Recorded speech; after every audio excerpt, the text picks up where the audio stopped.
तुलसीदास जी जब बैठे थे चित्रकूट पर, आंखों में आंसू भरे, अखियां हरि दर्शन को प्यासी,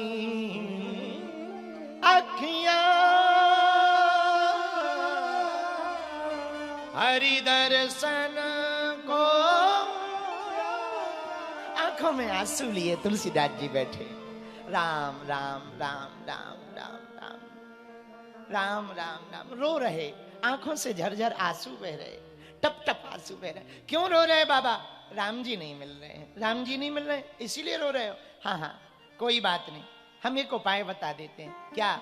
चिंता मत करो, यहां तुम्हें राम जी दर्शन देने आएंगे, बूढ़े ब्राह्मण ने कहा। और एक दिन राम जी सच में, जब तुलसीदास जी चित्रकूट के घाट पर, चित्रकूट के घाट पर भई संतन की भीड़, और तुलसीदास चंदन घिसे तिलक करे रघुबीर। राम जी लक्ष्मण जी पहुंच गए चित्रकूट के घाट पर, लेकिन जैसे ही पहुंचे तो तुलसीदास जी पहचान ना पाए। तो तुलसीदास जी जब पहचान ना पाए तो हनुमान जी ने सोचा कहीं ऐसा ना हो आज सच में ना निकल जावे, फिर निकल जावे, ये रोते ही रहेंगे, आंखें और फूट जाएंगी, हाँ पहचान नहीं पाएंगे। तो हनुमान जी ने सोचा ये पहचानेंगे कैसे? यदि हम डायरेक्ट जाएंगे तो राम जी कहेंगे वाह तुम नाटक करवाते हो, हम अच्छे खासे, राम जी कहेंगे हम अच्छे खासे घूमते रहते हैं, तुम ही लोगों को बताते ये है राम जी, ये है, तो तुम हमारी पोल खोलते हो, तो भगवान नाराज हो जाएंगे। तो क्या किया जाए? तुलसीदास जी को पता भी लग जाए और हमारा नाम भी न आए। क्या उपाय है? एक उपाय है, जैसे ही राम जी तिलक लेने के लिए तुलसीदास जी के पास गए, तोते का रूप धारण करके हनुमान जी पहुंच गए, यही दोहा गा दिया, चित्रकूट के घाट पर भई संतन की भीड़, और तुलसीदास चंदन घिसे तिलक धरे। और जहां इतना कहा सोई राम जी के चरणों में तुलसीदास जी गिर गए। अरे जय हो प्रभु, जय हो जय हो जय हो। आंखों से नैनों से नेत्र झरने, जल बरसने लगा, नीर बरसने लगा। अब हनुमान जी को धन्यवाद देते हुए तुलसीदास जी कह रहे वाह प्रभु वाह, आप ना होते तो हमें राम जी ना मिलते, इसलिए आज से आप हमारे गुरु हो और हम आपके चेला। एक जगह और गुरु जी बनाया, पूछो कहां? पूछो, जोर से पूछो। तुलसीदास जी ने रामायण लिखना प्रारंभ की तो एक चौपाई लिखी, सिया राममय सब जग जानी, करऊं प्रणाम जोरी जुग। ध्यान से सुनना, ये चौपाई लिख करके तुलसीदास जी सरजू स्नान करने गए, और जैसे ही स्नान करने गए तो एक छोटा बालक भागा भागा, ए बाबा भग जाओ भग जाओ। क्या बात है? अरे एक मारने वाला बैल आ रहा है। तुलसीदास जी ने सोचा बैल आ रहा, काय को भागे? क्यों? अरे बैल आ रहा, बैल में भी तो राम है, सिया राम में। अभी अभी चौपाई लिखी ना, सिया राम में सब जग जानी, तो बैल में भी राम है, बैल में राम है तो हम में भी राम है, हम में भी राम है तो बैल में भी राम है। अब बड़ा राम छोटे राम को क्यों मारेगा भाई? उसमें भी राम, हम में भी राम, दोनों में राम है, तो बड़ा राम छोटे राम को क्यों मारेगा? इतने में बैल ने उठा के फुटबॉल बना दिया, फेंक दिया तुलसीदास जी को, धूरा में लपट गए। हाथ पैर फटकार कर तुलसीदास जी वापस आए अपनी कुटिया में, बोले अब नहीं स्नान करना। बोले कहां जा रहे हैं? बोले चौपाई मिटा दें। क्यों?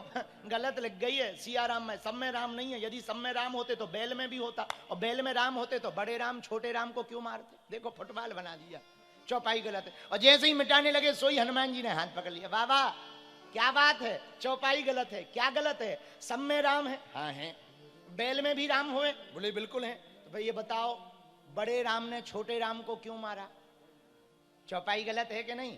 हनुमान जी बोले इधर आओ। बोले एक बात बताओ, बैल के मारने के पहले किसी ने तुम्हें रोका? बोले छोटे बच्चे ने रोका। बोले वाह, छोटे राम की बात नहीं मानी सो बड़े राम ने फेंक दिया। उसमें भी तो राम है, उसमें भी तो राम है। सोई तुलसीदास जी बोले हाँ ये बात तो है। इसीलिए गुरु की दृष्टि है हनुमान जी के प्रति। इसीलिए जब हनुमान जब जेल में बंद हैं, अब सोचा क्या किया जाए, हनुमान जी को बुलाएं कैसे? बोले हनुमान जी को डायरेक्ट बुलाएंगे तो नहीं आएंगे, गुरु को बुलाएंगे शिष्य बनकर, तो मुसीबत के समय तो गुरु ही शिष्य को काम आता है। हम विपत्ति में हैं और गुरु कामना आए तो गुरु कैसा। इसीलिए दोनों हाथ जोड़े और कहा श्री गुरु चरण सरोज निज मन मुकुर। हे गुरु जी, आपकी चरण रज हमारे मस्तक पे हम लगा रहे हैं, हमारे मन को ठीक करो। निज मन मुकुर सुधार, इसका प्रारंभ भी मन से किया। तुलसीदास जी भी मन को ही ठीक कर रहे हैं।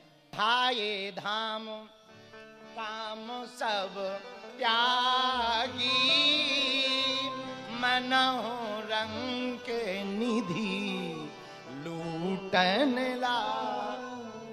सब राम जी को देखने के लिए मिथिला की मिथिलानियां दरवाजों पर खड़ी हो गई, अटारियों पर खड़ी हो गई, द्वार पर खड़ी हो गई, राम जी को देख रहे।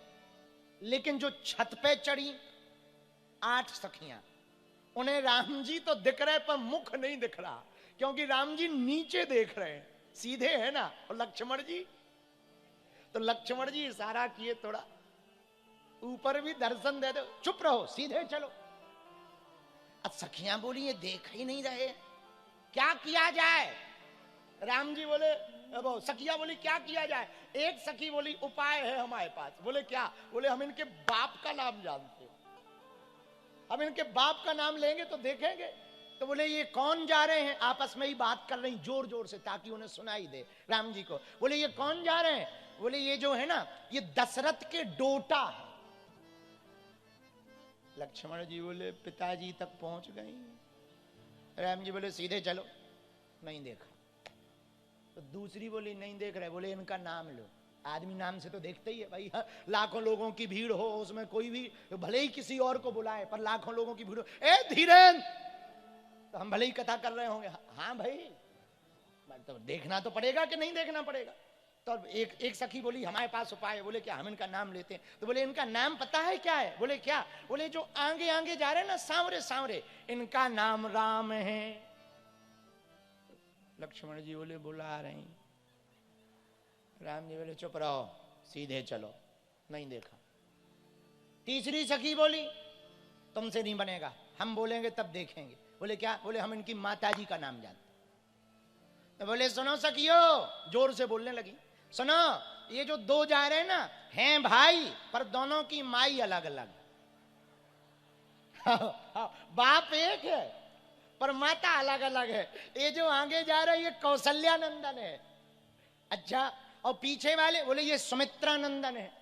लक्ष्मण जी बोले ले पूरी कुंडली है ऊपर। राम जी बोले चुप रहो, सीधे चलो, नहीं देखा। हे भगवान, सखियां तीसरी की बात भी फेल हो गई, नहीं देखा। चौथी बोली एक काम कर रहे। बोले क्या। बोले हम इनके गुरुजी का नाम जानते। बोले शायद अब गुरुजी, भाई माताई बाप से नहीं कई लोग डरते, पर गुरु से डरते हैं। बोले ये गुरु के साथ भी आए हैं, तो गुरुजी का। बोले ये विश्वामित्र जी के साथ आए यज्ञ की रखवाली के लिए, नहीं देखा। छठवीं 5वीं सखी बोली एक उपाय है, ये देखेंगे। बोले कैसे। गोस्वामी जी ने वर्णन दोहा में किया। सब सखियों को खड़ा करके 5वीं सखी भागी भागी गई, नीचे से पुष्प तोड़कर लाई और पुष्प की पंखुड़ियों को हाथ में निकाल लिया, सब सखियों को दे दिया। और जैसे ही दिया और राम जी की जय जयकार बोल करके ही हर सही बर सही सुमन, जैसे ही पुष्पों को बरसाया, ही हर सही बर सही सुमन। तुलसीदास जी ने लिखा जैसे ही सुमन यानी पुष्पों को बरसाया, राम जी की नजर स्वाभाविक रूप से ऊपर की ओर चली गई। सखियों को दर्शन हो गए। जय हो जय हो जय हो जय हो। तो भाई किसी ने पूछा राम जी ने पुष्प बरसाने पर देखा क्यों। बोले तुलसीदास जी की बात पढ़ो, ही हर सही बर सही सुमन। जब अपना सुंदर मन राम जी के चरणों में चढ़ा दिया, तब राम जी ने जीव की तरफ देखा। इसका अर्थ क्या है। तुम बाप का नाम लो, फूल चढ़ाओ, माला चढ़ाओ, और दूध चढ़ाओ, वस्त्र चढ़ाओ, द्रव्य चढ़ाओ, गज दान करो, अश्व दान करो, द्रव्य दान करो, भू दान करो, कन्या दान करो, रक्त दान करो, अंग दान करो, तब भगवान प्रसन्न नहीं होंगे। बोले भगवान कब प्रसन्न होंगे। बोले जब सुंदर मन दान कर दोगे, तब राम जी तुम पर प्रसन्न होंगे। इसलिए एक है मन, दूसरा है सुमन, तीसरा है अमन और चौथा है दुश्मन।